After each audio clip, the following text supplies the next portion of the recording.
Bien, tengan un saludo muy cordial. Vamos a entrar al estudio de los bienes. En la tercera unidad vamos a hablar sobre la tutela judicial efectiva de los bienes. ¿Cuál es el objeto de estudio de esta tercera unidad? Pues prácticamente es el análisis de los mecanismos de protección o tutela judicial efectiva de los bienes regulados en el Código Civil y en otras leyes afines. Esto implica que todo bien tiene prácticamente un mecanismo de protección.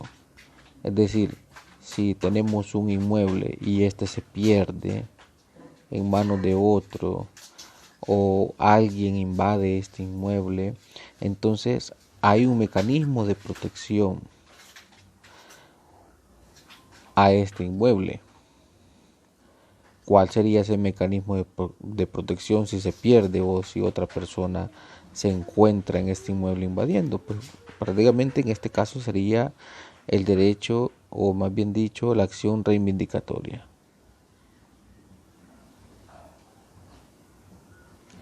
Ahora bien, para una mejor comprensión sobre este tema, se ha decidido catalogar no a los bienes. Es decir, no lo vamos a ver desde un punto de vista, miren, los bienes muebles tienen estas acciones de protección, los bienes inmuebles tienen estas acciones de protección, sino que lo vamos a ver desde el punto de vista de los derechos reales. Es decir, vamos a estudiar los derechos reales. Recuerden que estos derechos reales, pues algunos ya los vimos en la segunda unidad y los que no los hemos alcanzado a ver, pues ahora los vamos a retomar. Y vamos a decir, este derecho real otorga estas acciones para protegerlo, para su protección. Y desde ese enfoque es que lo vamos a estudiar. Veamos entonces, en primer lugar, cuál es la enumeración de los derechos reales.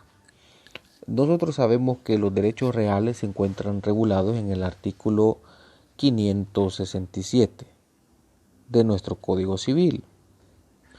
El 567 prácticamente habla de 7 derechos reales, en los que tenemos el dominio, el usufructo, uso y habitación, hipoteca, prenda, servidumbre, herencia.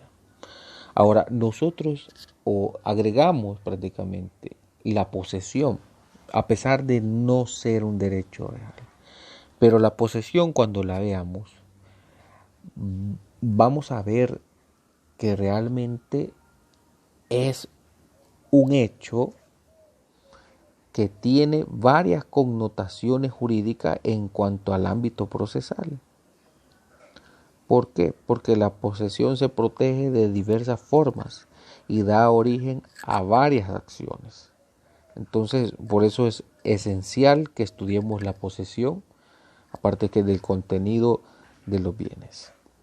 Bien, veamos entonces el primero de los derechos reales, el dominio. ¿Cómo se protege el dominio? Muy fácil, ¿verdad? Solo vamos a hacer una introducción a las acciones, es decir, ahorita solo la vamos a enumerar. Posteriormente vamos a estudiar propiamente cada acción o lo que nos permita el tiempo. Bien, ¿cómo se protege el dominio? A través de la acción reivindicatoria.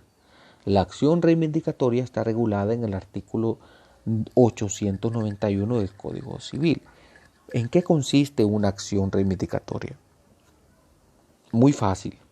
Una persona, como ya habíamos dicho, que tiene un inmueble o incluso un bien mueble, pierde. ¿Qué es lo que pierde? La posesión. Pierde la posesión de ese inmueble, de ese bien mueble. Y entonces este bien pasa a manos de un tercero, que por supuesto no es el dueño. Y el verdadero dueño ha perdido la posesión. ¿Cómo protege la acción reivindicatoria al derecho real de dominio? Pues muy simple, recobrando esa posesión que ha perdido. Recordemos, acá A, por decirlo aquí, y B, A tiene el dominio, pero no tiene la posesión. Es decir, que su derecho real de dominio está incompleto, porque no tiene la aprehensión material de la cosa.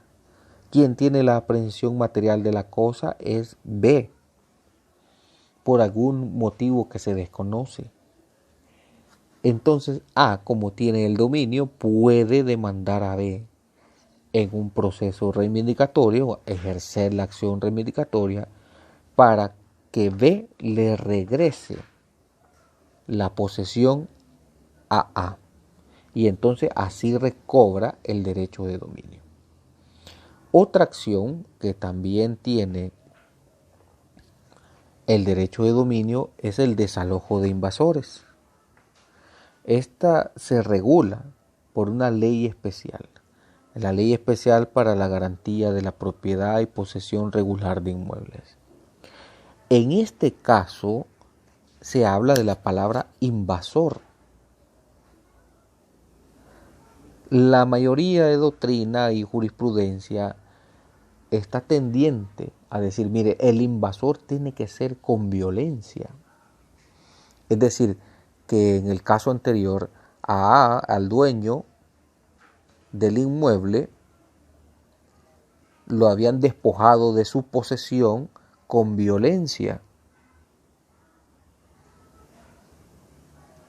En un primer sentido, tenemos por aludido que la palabra eso significa que invade con violencia.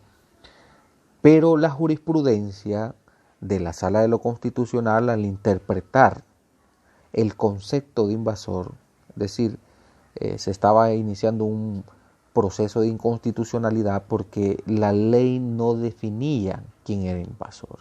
Entonces la Sala de lo Constitucional dijo, mire, invasor va a ser el sujeto pasivo a quien se dirija la acción.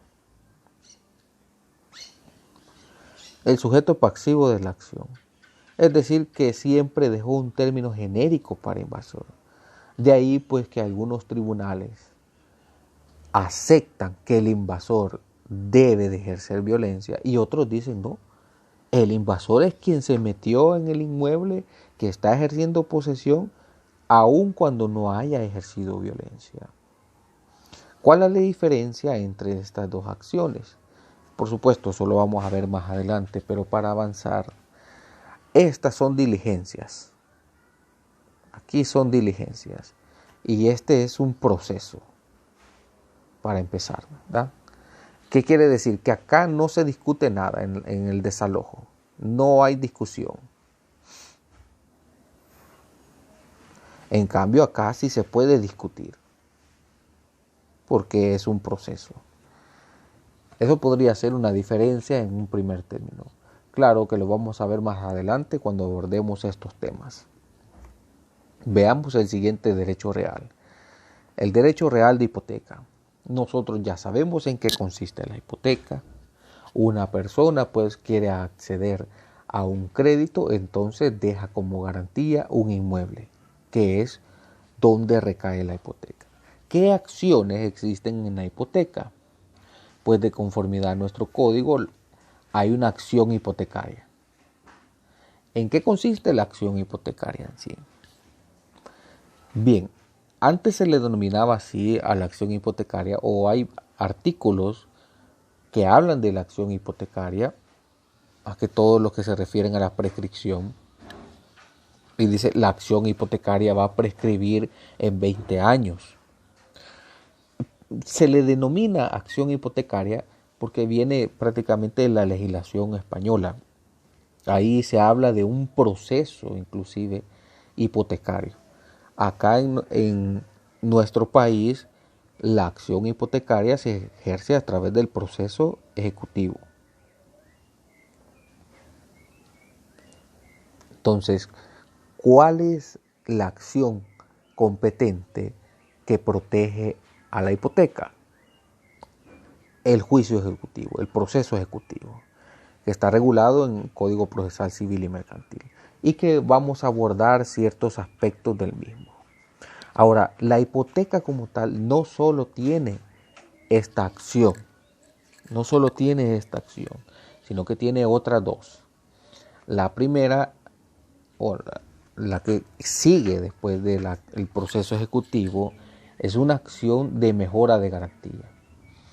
Esta acción, por supuesto, lo vamos a ver más adelante, pero para avanzar, implica que la hipoteca se ha desmejorado, es decir, el inmueble ha dejado de valer lo que valía al momento de otorgarse la hipoteca. Y por lo tanto, el acreedor hipotecario le pide al deudor que otorgue una mejora de garantía, y eso lo puede hacer ante los tribunales.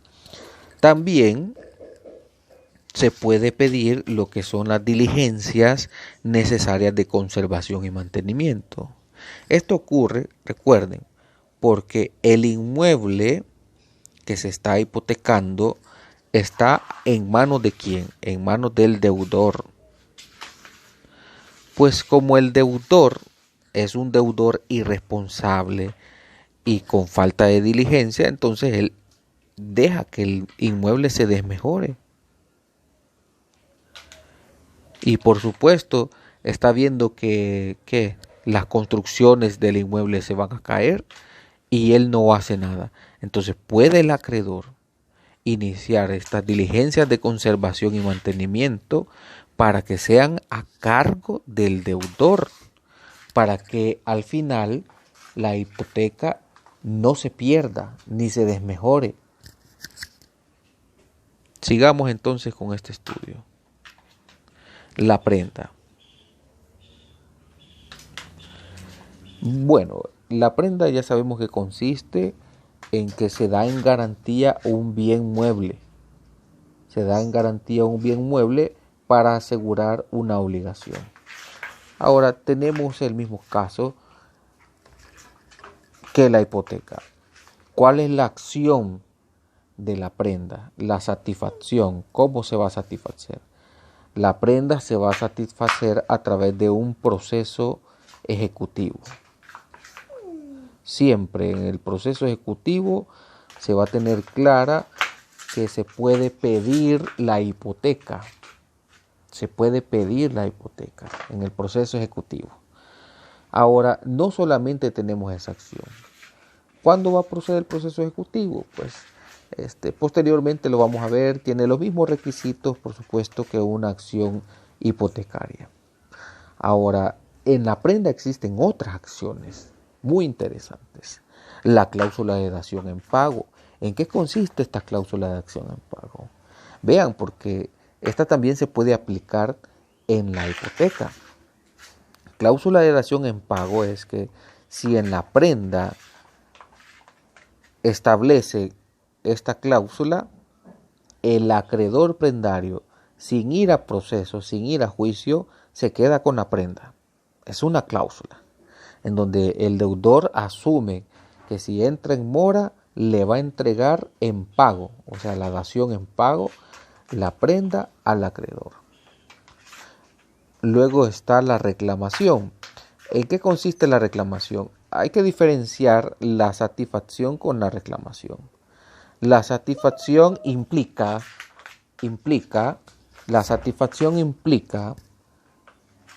el cobro de la prenda en sí, porque no se ha pagado la prenda, porque hay una mora del del deudor. En cambio, la reclamación implica que la persona que tiene la prenda, es decir, el acreedor prendario, perdió la prenda y la perdió en manos de un tercero que no tiene nada que ver en el contrato de prenda. Entonces puede el acreedor prendario pedir que se le restituya la prenda. Y vamos a ver entonces qué acción ejercer, en qué proceso se va a ver esta reclamación. Pero es muy diferente a la satisfacción. En la satisfacción decimos el acreedor prendario pide que se satisfaga su crédito vendiendo la prenda. Por supuesto, en pública subasta después del proceso ejecutivo correspondiente. Veamos ahora lo que es el mejoramiento de garantía. Al igual que en la hipoteca, en la prenda se puede solicitar que se mejore la misma cuando se está desmejorando.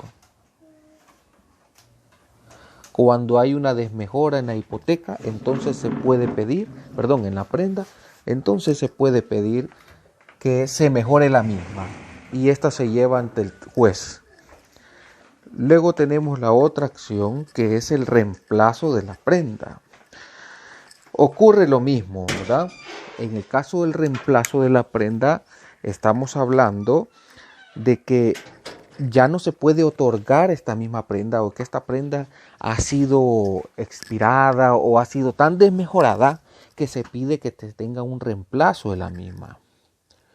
Estas son acciones que puede ejercer el acreedor. Y la otra son las diligencias necesarias de conservación y mantenimiento, igual que en la hipoteca. Pero en este caso, quien la solicita es el deudor, porque el deudor está viendo que el acreedor no está diligente en la conservación de la prenda. Y por lo tanto, el deudor a su costo puede iniciar esta diligencia. Y la acción de restitución de la prenda, que la vamos a ver posteriormente cuando analicemos estas acciones. Veamos la siguiente. El usufructo. Ya sabemos en qué consiste el usufructo y cuáles son las acciones que van a proteger el usufructo. En todo usufructo hay dos tipos de acciones: el inventario y la rendición de caución. Para que se constituya un usufructo es necesario que el usufructuario rinda un inventario y también una caución de formal administración, es decir, que por la administración que haga el usufructuario de la cosa dada en usufructo no se vayan a sufrir deterioros o desmejoras y por lo tanto se rinde una caución. Si no se ha rendido el inventario, si no se ha rendido la caución, entonces puede perfectamente el acreedor, o más bien dicho el nudo propietario, puede perfectamente iniciar una acción de inventario y rendición de caución. Las obras y refracciones. En este caso es en relación al nudo propietario que puede ejercer esta acción. La compensación. La compensación viene en relación a que el usufructuario ha hecho unas mejoras y puede compensar esas mejoras con alguna parte que se deba por la desmejora que ha sufrido el inmueble. La responsabilidad del usufructuario. Bien, aquí cae prácticamente la acción cuando no ha rendido caución, cuando ha rendido caución y ha hecho el inventario, pero ha tenido desmejoras no por el uso normal del inmueble, sino por la negligencia en que cayó el usufructuario al utilizar el inmueble. Providencias conservatorias. Esta prácticamente es una acción que tiene el acreedor sería el nudo propietario en contra del usufructuario. ¿Por qué? Porque está viendo que el inmueble está desmejorando en manos del usufructuario y aún así el usufructuario no hace ninguna obra o refracción. Y por lo tanto el nudo propietario puede solicitar a costa del usufructuario que se hagan estas medidas. Embargo del usufructo. El embargo del usufructo puede ser por terceras personas. Es decir, no tiene nada que ver el constituyente ni el nudo propietario, sino que es un tercero que es acreedor del usufructuario. Restitución de la nuda propiedad. ¿Qué ocurre cuando, por ejemplo, el nudo propietario pierde el derecho real de dominio? En ese caso, si pierde el derecho real de dominio, puede proceder lo que es la acción reivindicatoria. o inclusive podría proceder una nulidad. Más adelante lo vamos a ver o vamos a entrar a este tema. Y restitución del usufructo. ¿Qué ocurre, por ejemplo, si el usufructuario pierde el derecho de usufructo?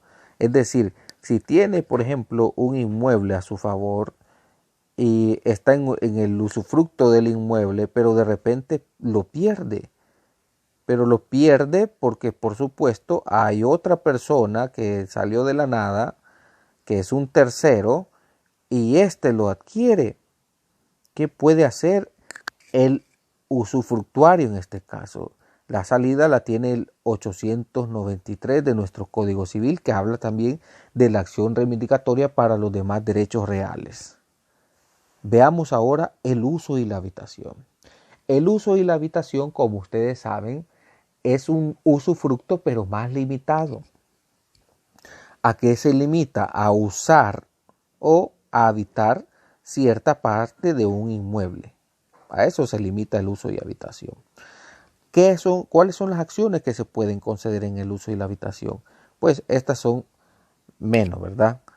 Es el inventario que está obligado a hacer el usuario o el habitador, es decir, el nudo propietario o quien constituye el derecho de uso y habitación puede solicitar un inventario y el usuario o el habitador tiene por ley que realizarlo. Puede solicitarlo, por supuesto, en la vía judicial. Y la restitución, es decir, si se pierde el uso de habitación, el derecho real, entonces se puede ejercer la acción reivindicatoria del 893 para recuperar ese derecho real. Recordemos entonces en qué consiste. Ahora, la servidumbre. Ya vimos, fíjense bien, hemos partido los distintos derechos reales. Tenemos el derecho real de dominio, luego los derechos reales que son garantía como hipoteca y prenda, y vimos también derechos reales que son o tienden a el beneficio de una persona. ¿Cuáles son? El usufructo y el uso y habitación. En cambio, cuando vemos la servidumbre, es un derecho real a favor y en beneficio de un inmueble, porque recae prácticamente sobre un inmueble. Vamos a ver esto más adelante cuando abordemos las acciones de la servidumbre y ahí vamos a retomar un poco en qué consiste y cuál es la clasificación y características de la servidumbre. Ahora, en la servidumbre hay acciones que son de constitución. ¿En qué consisten estas acciones de constitución? Bueno, en que yo quiero que se constituya a mi favor una servidumbre. Ahí tenemos el caso de la servidumbre de tránsito o lo que se conoce como el proceso de deslinde necesario, que es prácticamente una servidumbre de demarcación. Así lo tiene. Ahora, hay otras acciones que se refieren a la modificación y reparación de la servidumbre. Es decir, que la servidumbre está un tanto dañada, entonces puede el predio dominante solicitar que se haga la modificación y reparación de la servidumbre. Ahora, hay otras acciones tendientes a la construcción sobre servidumbre. ¿Y en qué consiste esto? Pues es fácil. Tenemos una pared que es divisoria entre dos inmuebles, pero ocurre que en uno de estos dos inmuebles desea construir un tercer nivel, un segundo nivel, ¿sí? Pero va a utilizar esta pared. Entonces la ley dice, no, mire, si usted quiere utilizar esta pared que es de los dos, entonces tiene que pedir el consentimiento de los demás. Y si no se lo da, entonces tiene que ir a juicio. Y esta es una acción que protege prácticamente a la servidumbre. En este caso, que es una pared que está funcionando como divisoria. Sigamos viendo entonces las acciones de la servidumbre. El restablecimiento o la acción confesoria. ¿En qué consiste? Restablecimiento, como su palabra lo dice. En este caso, había una servidumbre, pero el predio sirviente ya no quiso que se usara la servidumbre y la cerró. Así de fácil. Cerró la servidumbre. Entonces a eso se le denomina acción confesoria, porque el objetivo de esta acción es que el otro reconozca, que diga, sí, mire, había una servidumbre ahí, pero yo la quité. Entonces, por eso se le denomina también restablecimiento, es decir, que se restablezca de la servidumbre. Ahora, hay que tener mucho cuidado con este tipo de servidumbre, porque vamos a ver más adelante que la servidumbre en sí puede inclusive constituirse por la sola voluntad de las partes. Entonces, si en un proceso, usted reconoce en el proceso, sí, mira, hay una servidumbre ahí, ya estuvo. No necesita inclusive que se encuentre inscrita la servidumbre, sino que usted reconozca que exista la servidumbre. Y esto es un problema, pero lo vamos a abordar desde el punto de vista de la jurisprudencia. Y la jurisprudencia ha dicho, no, mire, la ley dice que con el mero reconocimiento basta. Mientras que hay otra posición, y también la misma ley lo dice el Código Civil, que dice, no, para la servidumbre tiene que inscribirse en el registro, si no, no existe servidumbre. Pero hay un doble criterio que lo vamos a ver más adelante, lo vamos a analizar, pero el que predomina, como les digo, siempre es el del hecho voluntario en todos los procesos. Muy bien, la otra es la expropiación. En este caso se da prácticamente cuando se refiere a una servidumbre de agua, pero para utilizar las aguas. Entonces puede inclusive todo un pueblo solicitar que se expropie ese inmueble o esa parte donde nace el agua, donde hay un pozo, el único sustento donde pueden tomar agua, para que sea una parte de toda la comunidad o beneficia a todos los demás inmuebles. Es una acción que la vamos a ver, que está regulada en el 836 del Código Civil. Y por supuesto las acciones que son relativas a su extinción. Tenemos el caso, por ejemplo, cuando varios árboles fijan una demarcación o más bien dicho, fijan lo que son los límites de unos inmuebles, pero estos árboles dañan a uno de los inmuebles. Entonces se puede pedir la extinción de este tipo de demarcación o de cerramiento, por supuesto, para promover otro tipo de demarcación. Pero ahí prácticamente extinguiría una servidumbre natural creada por mojones o por árboles. Veamos el siguiente derecho real, la herencia. La herencia es un derecho real de conformidad al 567. ¿En qué consiste una herencia? Bueno, es el patrimonio que una persona al fallecer deja para que se transmite a sus herederos. Entonces, no es el momento adecuado para estudiar el derecho real de herencia, pero sí vamos a decir en qué consiste las diligencias de aceptación de herencia, como también lo que es la petición de herencia. Diligencias de aceptación de herencia son aquellas que deben de iniciar los herederos para poder adquirir toda la herencia, para poder adquirir ese patrimonio. En cambio, la petición de herencia es aquella acción que tiene que utilizar el heredero declarado como heredero, es decir, que ya inició la diligencia, en contra de una persona que no es heredero y que les está apropiando la herencia de una forma fraudulenta. Y por supuesto vamos a ver el beneficio inventario, que es un beneficio donde el heredero pues no tiene que pagar las deudas con su propio patrimonio, sino que las paga con el patrimonio de la misma herencia. Ahora bien, en la herencia hay una infinidad de acciones, pero como les digo, no es este el momento de estudiarlo, así que se estudiaría prácticamente en el tercer nivel, segundo ciclo, ¿verdad? Veamos el siguiente, bueno, ya no es un derecho, aquí agotamos los derechos reales. El siguiente sería prácticamente la posesión. ¿En qué consiste la posesión? La posesión, si ustedes recuerdan, es un hecho tutelado por el derecho. Es decir, la posesión no es un derecho, pero sí tiene una tutela judicial efectiva. Decimos la posesión para mí y para otros grandes estudiosos del derecho, dice, es una institución muy importante en nuestro código. ¿Por qué? Porque tiene varias acciones de protección. Inclusive está regulado en el artículo 11 de nuestra Constitución. Dice, nadie puede ser despojado de la posesión. Ahí está regulando y resguardando la posesión, a pesar de que no es un derecho, pero la ley le otorga una protección, inclusive le concede que pueda ser objeto de un contrato, siendo un derecho.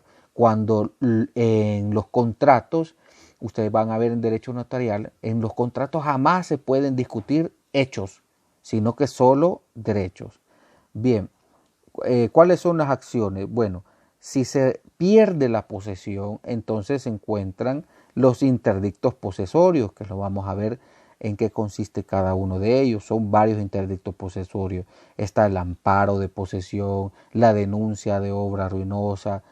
Hay como 5 interdictos posesorios que tienen que ver con la perturbación que otra persona hace o inclusive algún peligro que se vea venir sobre la construcción del vecino. Inclusive eso se puede pedir su protección a través de los interdictos posesorios. Luego, la posesión, como decimos, es tan importante que da lugar a una de las acciones más interesantes de nuestro código, que es la prescripción adquisitiva. En la prescripción adquisitiva tiene como requisito que exista una posesión quieta, pacífica y por supuesto no clandestina, es decir, pública. Y lo vamos a ver en qué consiste. Luego también tiene otra acción que es la acción publiciana. Es decir, aquella persona que todavía no ha adquirido por la prescripción el dominio, pero tiene el tiempo de la posesión de la prescripción y puede ejercer una acción publiciana, que vamos a ver en qué consiste. Y por último, da lugar a los títulos supletorios. Tenemos el título supletorio del Código Civil del 699 en adelante y tenemos también el título municipal, ¿verdad? Que son diferentes títulos que ambos se otorgan porque la persona ha estado en posesión de la cosa o del inmueble por más de 10 años, de forma siempre quieta, pacífica y no clandestina. Por eso la posesión es una de las instituciones muy importantes en nuestro Código Civil. Bien, acá terminamos entonces la introducción a las acciones de los derechos reales y de la posesión, o como es denominado en nuestro programa de estudio, la tutela judicial efectiva de los bienes. Es decir, cómo se protegen los derechos reales a raíz de los diferentes ataques. Espero que les haya gustado y sobre todo pues que hayan comprendido. Cualquier duda o pregunta pueden hacérmela saber. Saludos.